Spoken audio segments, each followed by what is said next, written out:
Hello, আসসালামু আলাইকুম। Hello viewers, আশা করি সবাই ভালো আছো। এখন আপনাদের সামনে যেটা নিয়ে উপস্থিত হয়েছে সেটা হচ্ছে যে গ্রামের মধ্যে ভয়েস চেঞ্জ করতে গেলে অনেকে ভয়ের ভীতির একটা কারণ হয়ে দাঁড়ায়। সেটা ভয়েস জিনিসটা খুবই সিম্পল, যদি একটু মনোযোগ সহকারে আমরা সেগুলো শুনতে পাই এবং করতে পারি, তাহলে আমরা ভয়েস করা হয় তিনটা সেন্টেন্স নিয়ে ভয়েস চেঞ্জ করা হয়। এক নাম্বারটা হলো কি, এক নাম্বারটা হলো অ্যাসার্টিভ সেন্টেন্স নিয়ে ভয়েস করা হয়। দুই নাম্বারটা হচ্ছে ইম্পারেটিভ সেন্টেন্স নিয়ে ভয়েস করা হয়। এরপরে ইন্টারোগেটিভ সেন্টেন্স নিয়ে ভয়েস করা হয়। এখন আমাদের আজকের যে টপিকটা আলোচনা করব সেই টপিকটা হচ্ছে যে ইম্পারেটিভ সেন্টেন্সে ভয়েস কিভাবে করতে হয়। আমরা খুব সহজে, অনেকে বলবে বিভিন্ন বইয়ে বিভিন্ন গাইডে 4টা 5টা রুলস আছে, এতগুলো রুলস মনে রাখা সম্ভব না। তাই অনেকগুলো রুলসকে সংক্ষেপে একটা করার জন্য যে ট্রিক বা চালাকিটা নিয়ে আমরা এখানে উপস্থিত হয়েছি, একটা সূত্রের মাধ্যমে, একটা ফর্মুলার মাধ্যমে আমরা এই ইম্পারেটিভ ভয়েস কিভাবে চেঞ্জ করতে হয় সেই ইম্পারেটিভ ভয়েসগুলো আমরা এখানে চেঞ্জ করব। তাহলে চলো শুরু করি। আমরা ইম্পারেটিভ সেন্টেন্স কিভাবে শুরু করতে হয়। বোর্ডে লিখলাম প্রথমে how to convert active to passive, ব্র্যাকেটে আমি লিখতে পারি ইম্পারেটিভস সেন্টেন্সেস। তাহলে আমরা যে বিষয়টা নিয়ে আজকে আলোচনা করব সেটা হচ্ছে how to convert active to passive imperative sentences. একটা ট্রিকের মাধ্যমে, একটা ফর্মুলার মাধ্যমে আমরা এই ইম্পারেটিভ সেন্টেন্সগুলো চেঞ্জ করব। তাহলে আমরা ইম্পারেটিভ সেন্টেন্স আগে কাকে বলে সেটা তো আগে আমাদের জানা দরকার নাকি। তাহলে ইম্পারেটিভ সেন্টেন্স কাকে বলে? যে সেন্টেন্স দিয়ে উপদেশ বুঝাবে, আদেশ বুঝাবে, নিষেধ বুঝাবে, অনুমতি বুঝাবে, এরপর প্রস্তাব বুঝাবে, অনুরোধ বুঝাবে। এই জাতীয় ওয়ার্ডগুলো যখন মিন করবে তখন বুঝে নিব যে সেটা ইম্পারেটিভ সেন্টেন্স। ঠিক আছে। আরেকটা কথা বলে রাখি, ইম্পারেটিভ সেন্টেন্স শুরু হয় ভার্ব দিয়ে। কি কি ভার্বগুলো, সেগুলো ইম্পারেটিভ সেন্টেন্স কি কি দিয়ে শুরু হয় আমরা সেটা বোর্ডের মাধ্যমে এখন এখানে চিনার উপায়গুলো প্রথমে আমি লিখলাম।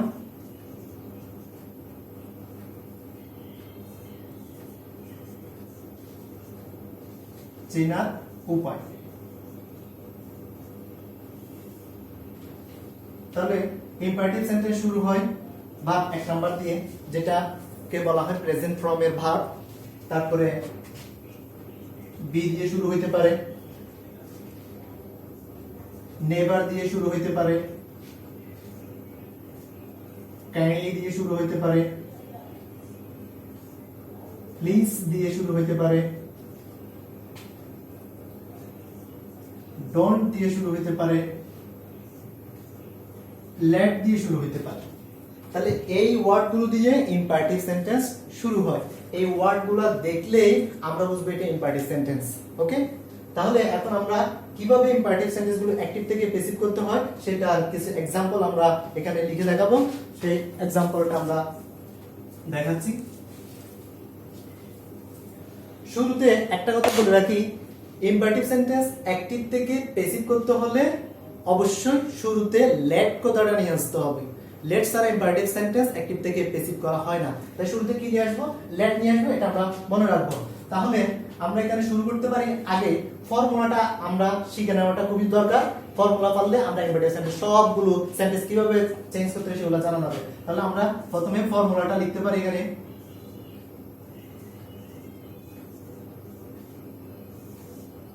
যাকে বাংলাতে বলা হয় সূত্র।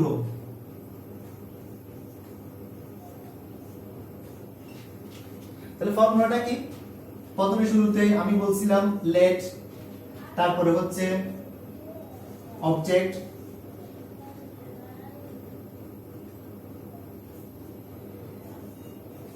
তারপর হচ্ছে বি, তারপর হচ্ছে ভার্বের ফার্স্ট পার্টিসিপল।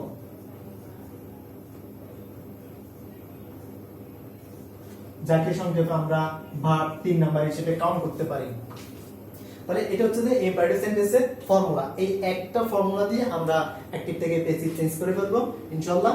তাহলে আমাদের ফর্মুলাটা কি আমরা দুই একবার নিজেরা করে নিই। সেটা হচ্ছে যে প্রথমে শুরুতে লেট আসবে, তারপরে এরপরে অবজেক্ট বসাইতে হবে, বি বসাইতে হবে, ভার্বের ফার্স্ট পার্টিসিপল অর্থাৎ ভার্ব 3 বসাইতে হবে। তাহলে আমরা এবার দেখো একটা एग्जांपल কিভাবে দেওয়া যায়। তাহলে একটা एग्जांपल লিখলাম, ডো দা সাম। এই সেন্টেন্সটা কি বলবো, এটাকে বলবো অ্যাক্টিভ। তাহলে আমরা এটাকে কিভাবে প্যাসিভে রূপান্তর করব? প্যাসিভে রূপান্তর করতে হলে আমাদের শর্তটা কি? প্যাসিভে রূপান্তর করতে হলে আমাদের প্রথম শর্তটা হচ্ছে যে লেট কথাটা শুরুতে নিয়ে আসতে হবে। তাহলে আমরা শুরুতে লেট কথাটা নিয়ে আসলাম আমাদের ফর্মুলা অনুযায়ী। এরপরে আমাদেরকে কি আনতে হবে? অবজেক্ট আনতে হবে। এখন আমরা অবজেক্ট কিভাবে চিনব? অবজেক্ট চিনতে হবে না? তাহলে অবজেক্ট চিনার উপায়টা হচ্ছে যে এই জিনিসটাকে আমরা কি কাউন্ট করতে পারি? এটা হচ্ছে যে ভার্ব। এটা হচ্ছে কি ভার্ব। এটা যে ভার্ব কেমন বুঝবো? যে ওয়ার্ড দ্বারা, যে ওয়ার্ডের অর্থ করা বোঝায়, যে ওয়ার্ডের অর্থ করা বোঝায়, বলা বোঝায়, খাওয়া বোঝায়, নেওয়া বোঝায়, দেওয়া বোঝায়, এই জাতীয় ওয়ার্ড আসলে সেগুলো হচ্ছে যে ভার্বের কাজ করে। সেগুলো কি? সেগুলো হচ্ছে ভার্ব। তাহলে আমরা ডো শব্দের অর্থ কি? ডো শব্দের অর্থ হচ্ছে করা। তাহলে যেহেতু ডো শব্দের অর্থ করা আসছে, তাহলে এই ডোটা হচ্ছে কি ভার্ব। এখন আমাদের দরকার অবজেক্ট কিভাবে চিনব আমরা? অবজেক্ট চিনতে হলে আমাদেরকে একটা জিনিস মাথায় রাখতে হবে, সেটা হচ্ছে কি ভার্বকে কি দিয়ে, কাকে দিয়ে, কিসের দ্বারা। ভার্বকে কি দিয়ে প্রশ্ন করো, ভার্বকে কাকে দ্বারা প্রশ্ন করো, ভার্বকে কিসের দ্বারা প্রশ্ন করো, যদি যে উত্তরটা পাওয়া যাবে সেই উত্তরটা হচ্ছে যে অবজেক্ট। যেমন আমি এখানে যদি বলি ডো দা সাম, ডোটা হচ্ছে ভার্ব। আমি যদি একে জিজ্ঞেস করি ডো কি করো, তাহলে উত্তর কি আসতে পারে আমাদের? আমাদের উত্তরটা আসবে যে অঙ্কটি করো। তাহলে উত্তর কি? অঙ্কটি, অর্থাৎ দি সাম। তাহলে এই অঙ্কটি যে উত্তর আসছে, তাহলে এই দি সাম শব্দের অর্থটা হচ্ছে যে অ্যাডজেক্টিভের কাজ করবে। এটা হচ্ছে অ্যাডজেক্টিভ। ঠিক আছে? তাহলে আমাদের রুলস এর ফর্মুলা যদি আমরা ফিরে যাই, শুরুতে কি নিয়ে আসতে হবে? প্যাসিভ করতে হলে লেট নিয়ে আসতে হবে, তারপরে কি আনতে হবে? অবজেক্ট নিয়ে আসতে হবে। তাহলে আমরা অবজেক্ট নিয়ে আসলাম দি সাম। ঠিক আছে? তারপরে আমরা কি আনতে হবে? বি আনতে হবে। তাহলে আমাদেরকে আনতে হবে বি। তারপরে কি আনতে হবে? ভার্বের ফার্স্ট পার্টিসিপল। তাহলে ভার্ব কি আমাদের সেন্টেন্সে? ডোটা হচ্ছে যে ভার্ব। তাহলে এই ডো এর ফার্স্ট পার্টিসিপল ভার্ব কি হতে পারে? ডো এর ফার্স্ট পার্টিসিপল ভার্ব আমরা জানি সেটা ডান হয়। কি হয়? ডান। তাহলে এটা হচ্ছে যে অ্যাক্টিভ থেকে প্যাসিভ ইম্পারেটিভ সেন্টেন্স কিভাবে করতে হয়? ডো দা সাম। তাহলে শুরুতে লেট আসছে, তারপরে অবজেক্ট আসবে, দি সামটা আসছে, এরপরে হচ্ছে যে বি আসতে হবে, ফর্মুলা অনুযায়ী বি আসবে। এরপর হচ্ছে যে মূল ভার্বকে কি করতে হবে? ভার্বের 3 নাম্বার অর্থাৎ ফার্স্ট পার্টিসিপল করে ফেলতে হবে। তাহলে ডো এর ফার্স্ট পার্টিসিপল হচ্ছে কি? ডান। এটা হচ্ছে যে অ্যাফারমেটিভ সেন্টেন্সের একটা উদাহরণ দিলাম। তাহলে এরপরে দেখতে পারি আমরা আরেকটা উদাহরণ কিভাবে করতে পারি। আমরা আরেকটা উদাহরণ দেখি আমরা পারি কিনা, নিজেরা চেষ্টা করি। সেটা হচ্ছে যে যদি বলা থাকে সেন্টেন্সটা স্পিক দা ট্রুথ, স্পিক দা ট্রুথ। তাহলে এখানে আমাদের প্রথম আইডেন্টিফাই করতে হবে ভার্ব কি? স্পিক। কিভাবে বুঝবো? এই যে স্পিক শব্দ হচ্ছে কি? কথা বলা। আমি বলছিলাম কিন্তু বলা থাকলে সেটা হচ্ছে যে ভার্ব। তাহলে স্পিক শব্দ তো কথা বলা, এইটা হচ্ছে যে ভার্ব। তারপর ভার্বের পজিশন পরে কি থাকে? অবজেক্ট থাকে। কিভাবে বুঝবো? ভার্বকে কি দিয়ে যদি প্রশ্ন করি, কি বলো, কি বলো, তাহলে উত্তরটা কি আসবে? সত্য, সত্যটা বলো। তাহলে কি বলো? সত্য। তাহলে এই সত্যটা হচ্ছে কি? অবজেক্ট। সত্যটা হচ্ছে কি? অবজেক্ট। তাহলে এটাকে যদি আমরা প্যাসিভ ভয়েসে রূপান্তর করতে বলি, ওরা পাশে বলে দিবে প্যাসিভ করো। তাহলে যদি প্যাসিভ করি, তাহলে আমাদের ফর্মুলা কি? ভার্ব দিয়ে যদি কোনো সেন্টেন্স শুরু হয় সেটা হচ্ছে ইম্পারেটিভ সেন্টেন্স। তাহলে ইম্পারেটিভ সেন্টেন্সকে অ্যাক্টিভ থেকে প্যাসিভ করতে হলে আমাদেরকে শুরুতে নিয়ে আসতে হবে কি? লেট কথাটা আমাদেরকে নিয়ে আসতে হবে। তাহলে শুরুতে আমরা লেট নিয়ে আসলাম, তারপরে অবজেক্ট লাগবে। তাহলে আমাদের এখানে অবজেক্ট হচ্ছে কি? দা ট্রুথ।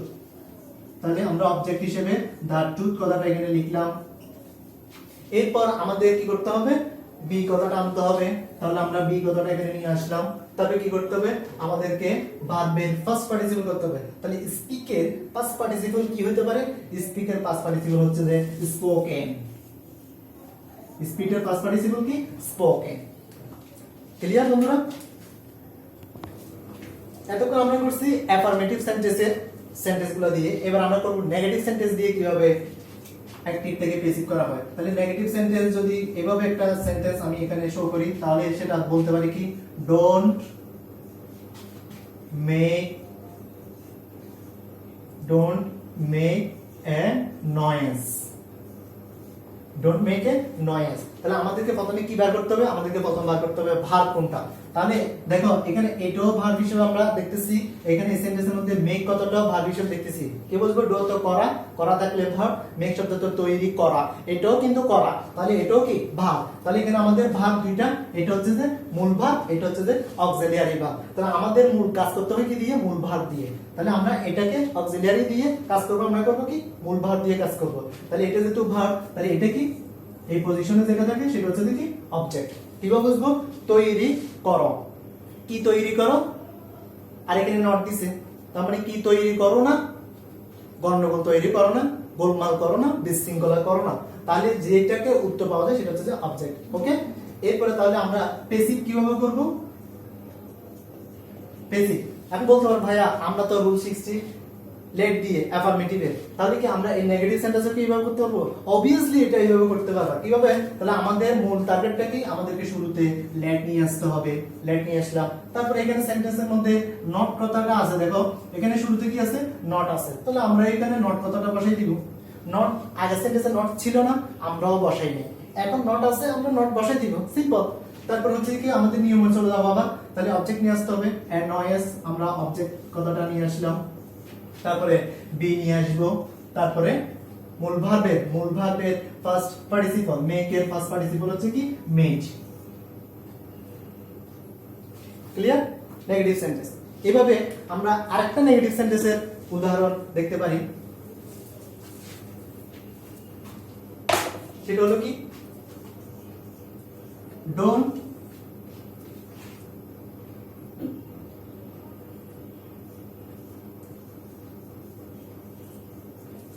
complete your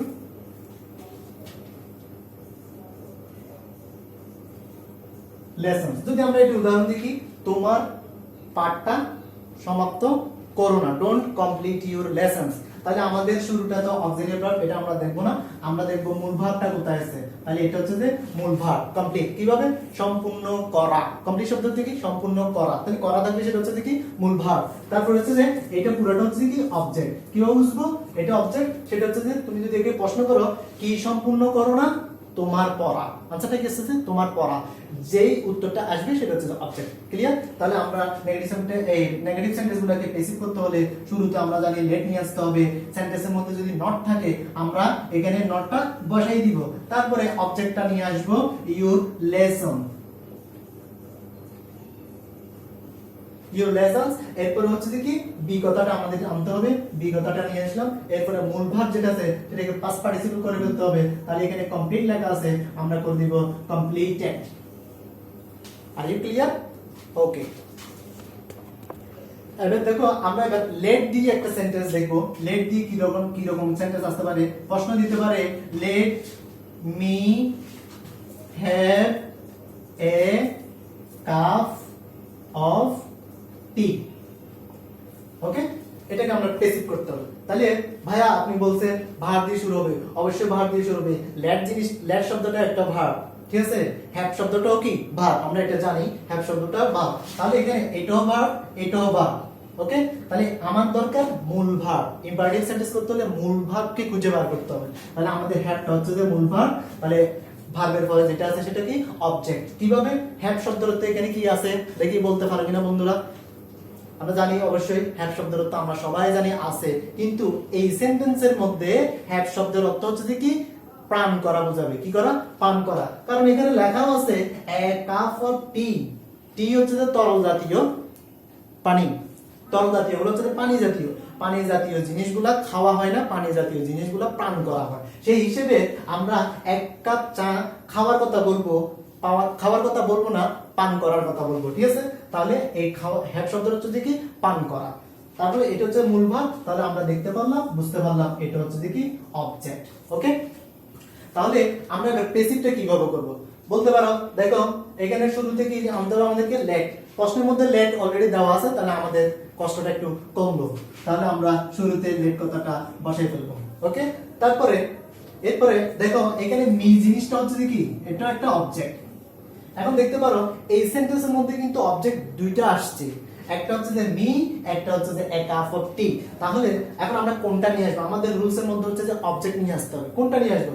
যখন যে সেন্টেন্সের মধ্যে লেট দ্বারা যদি কোনো সেন্টেন্স শুরু হয়, সেই সেন্টেন্সে যখন অবজেক্ট দুইটা আসবে, অবশ্যই আমাদেরকে এখানে ফর্মুলাতে একটু টেকনিক্যালি বা ট্রিকিং হিসেবে হচ্ছে মনে রাখতে হবে কি এখানে আমাদেরকে নিয়ে আসতে হবে অবজেক্ট টু।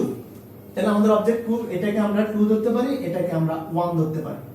এটাকে ধরতে পারি আমরা 1, এটাকে ধরতে পারি আমরা 2। প্রথমটাকে 1 ধরলাম, দ্বিতীয়টাকে 2 ধরলাম, ঠিক আছে? তাহলে আমাদের এখানে দরকার 2। তাহলে আমরা আগের মতো কাজ করব। প্রথমে শুরুতে লেট নিয়ে আসতে হবে, লেট প্রশ্নে আছে, তাহলে আমরা উত্তর মধ্যে লেট লিখব। এরপর আমার অবজেক্ট দরকার, কোনটা অবজেক্ট? অবজেক্ট দুইটা যখন থাকবে তখন নিয়ে আসব দ্বিতীয়টা। তাহলে এ কাপ অফ টি। ওকে, তারপর কি আনতে হবে আমাদেরকে? তারপর আনতে হবে যে বি। তারপর কি আনতে হবে? মূল ভাব যেটা, সেটাকে ফার্স্ট পার্টিসিপল করতে হবে। তাহলে হ্যাভ হচ্ছে যে মূল ভাব, আমাদের এটার ফার্স্ট পার্টিসিপল কি? হ্যাভ এর বন্ধুরা বলো তো দেখি, হ্যাভ এর ফার্স্ট পার্টিসিপল কি? হ্যাভ এর ফার্স্ট পার্টিসিপল হচ্ছে যে হ্যাড, ঠিক আছে? Have present tense, first tense হচ্ছে যে হ্যাড, ফার্স্ট পার্টিসিপল হচ্ছে হ্যাড। অর্থাৎ প্রশ্নটা আমরা এভাবে করতে পারি, হ্যাভ, হ্যাড, হ্যাড। তাহলে 3 নাম্বারটা কি দাঁড়াচ্ছে? হ্যাড। তারপরে এবার বলতে পারো 1 নাম্বার অবজেক্ট আমাদের কিন্তু বাকি রয়ে গেছে, তাহলে এটা কোথায় বসাবো? এটা যেহেতু বাকি রয়ে গেছে, এটা যেহেতু এক্সট্রা করে আসছে, এটা আমরা বসাবো একদম সবার শেষে। এটা সবার শেষে বসিয়ে দিব।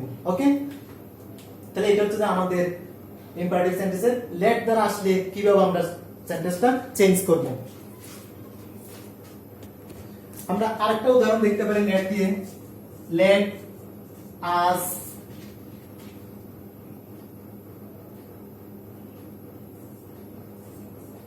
solve the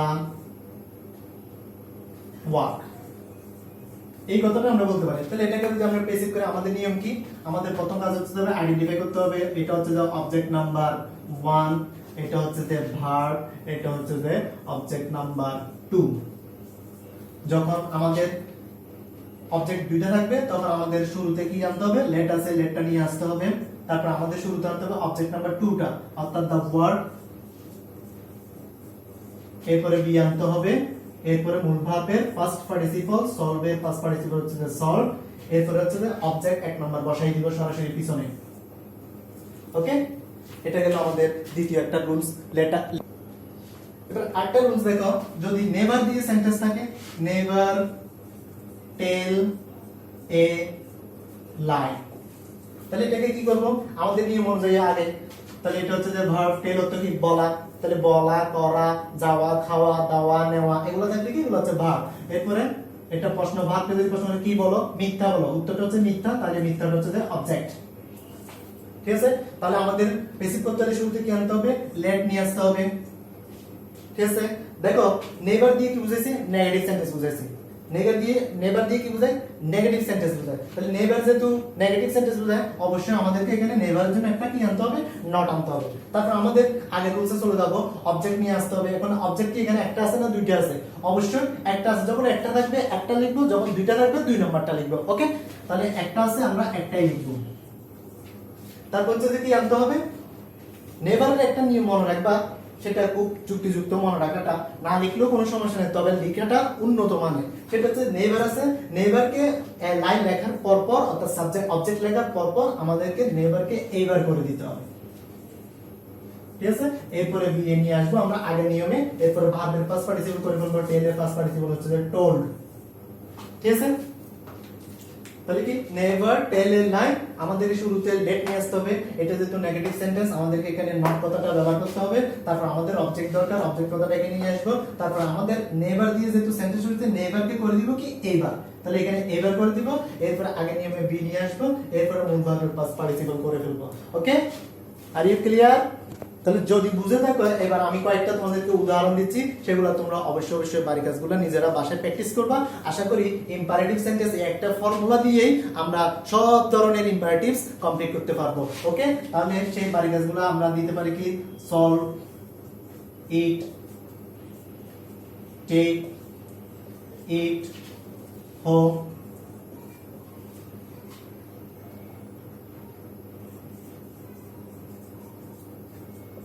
complete your,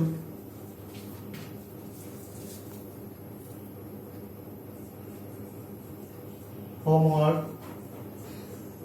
negative দিয়ে যদি কয়েকটা দিতে যাই তাহলে আমরা দিতে পারি ডোন্ট, টিচ ইউর সিস্টার, আরেকটা দিতে পারি don't Vax your sister.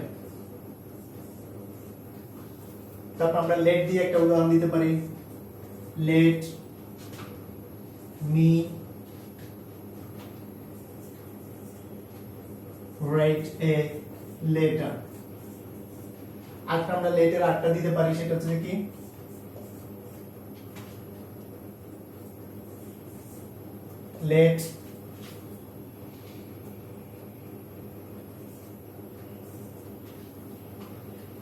let আজ দিয়ে না আমরা let him দিয়ে দিই, let him write his CV। সিভির মিনিংটা তোমাদের জন্য রয়ে গেল, তোমরা এটা আমাকে এর পরবর্তীতে কমেন্টে জানাবা সিভির অর্থটা আসলে কি, সিভির মিনিংটা আমরা আসলে জানি কিনা, অনেকে আমরা সিভিটা ব্যবহার করি। ওকে, তাহলে এগুলো নিজেরা একটু চেষ্টা করবা বাসায় করার জন্য। আমি এখানে সিরিয়াল নাম্বারগুলো দিয়ে দিচ্ছি, এক এক করে সবাই এগুলো সবগুলা কমপ্লিট করার চেষ্টা করবা। আশা করি ইম্পারেটিভ সেন্টেন্স তোমরা সবগুলো পারবা। এভাবে যদি একটু মনোযোগ সহকারে যদি বুঝো এখন, তাহলে এতটুকুতে আজকে আমাদের ক্লাসটা এখানে শেষ হলো। তাহলে তোমাদের যাদের কাছে আমার এই ক্লাসটা অবশ্যই ভালো লাগে, তাদের বা উপকার হয়, তারা অবশ্যই তোমাদের বন্ধুদেরকে লাইক করতে, কমেন্ট করতে, শেয়ার করতে ভুলবেন না। ওকে।